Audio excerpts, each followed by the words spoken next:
Hello বন্ধুরা, কেমন আছো সবাই? এটা তো ভাইফোঁটার দিনের ভিডিও, বুঝতেই পারছো দেখে। আর আমি বরাবরই লেট। যাই হোক, সব কিছু রেডি করছিলাম, মা খাবারের ব্যবস্থা করছিল আর আমি এইগুলো সব রেডি করছিলাম।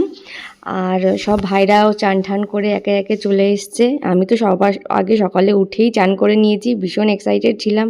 বিয়ের 8 বছর পরে 5টা ভাইকে একসঙ্গে পেয়েছি, সবাইকে একসঙ্গে ফোঁটা দেবো যেরকম বিয়ের আগে দিতাম। দারুণ দারুণ ভালো লাগছিল। তো এইবার না কৌশিককে দিয়ে স্টার্ট করতে হয়েছিল, কারণ ওর অফিস ছিল, ও ট্রেন ধরবে।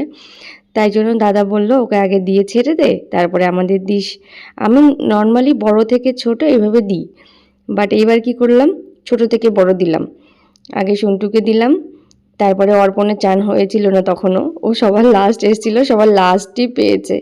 তারপরে এক এক করে, এইটা আমার সন্টু, আমার পিসির ছোট ছেলে। আর আগে যেটাকে দিলাম কালো পাঞ্জাবি পরা, ওটা আমার ভাই নিজের, যেটাকে বলে মায়ের পেটের। আর এটা যে লাল পাঞ্জাবি পরা, এটা হলো আমার অভিজিৎ ভাই, আমার জেঠুর ছোট ছেলে। আর এটা হলো দাদা পাশে, এই দাদাই আমার থেকে বড়, বাকিরা সবাই ছোট। আর লাস্টে যাকে দেবো সে হলো আমার পিসির বড় ছেলে। সবাই ছোট, এই একাই বড়। দাদা ভাবছিল, সবার কাছ থেকে যখন আমি চেয়ে চেয়ে নমস্কার নিচ্ছিলাম, তখন দাদা ভাবছিল আয় না আমার কাছে, তারপরে আমি তোকে দেখাচ্ছি। তো যাই হোক, খুব ভালো মজা হচ্ছিল। এই যে আমার অর্পণ ভাই, আমার পিসির বড় ছেলে। তো এরা দুইজন, সন্টু আর অর্পণ চলে যাবে জেঠুর মেয়ের কাছে, পিসির মেয়ের কাছে ফোঁটা নিতে।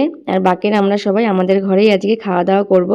তো একটু ফটোশ্যুট করে নিয়ে তারপরে বাজারে গেছিলাম। বাজারে গিয়ে বর আর আমি বাজার করে নিয়ে এসে আজকে আমরা এনেছিলাম দেশি মুরগির মাংস। তো বর বলছিল আজকে আমি রান্না করে শালাদের খাওয়াই। তো রান্নাঘরে ঢুকে পড়েছে। আমার বর কিন্তু খুব ভালো রান্না করে। যাই হোক, রান্নাটা ও করে দিল, তারপরে আমরা সবাই একসঙ্গে খেতে বসে গেলাম। খুব সুন্দর সময়টা কাটলো। আবার কবে আসবো তা তো জানি না। যাই হোক, তোমাদের ভিডিও ভালো লাগলে অবশ্যই চ্যানেলটাকে সাবস্ক্রাইব করে সঙ্গে থেকো। আবার দেখা হবে, টাটা।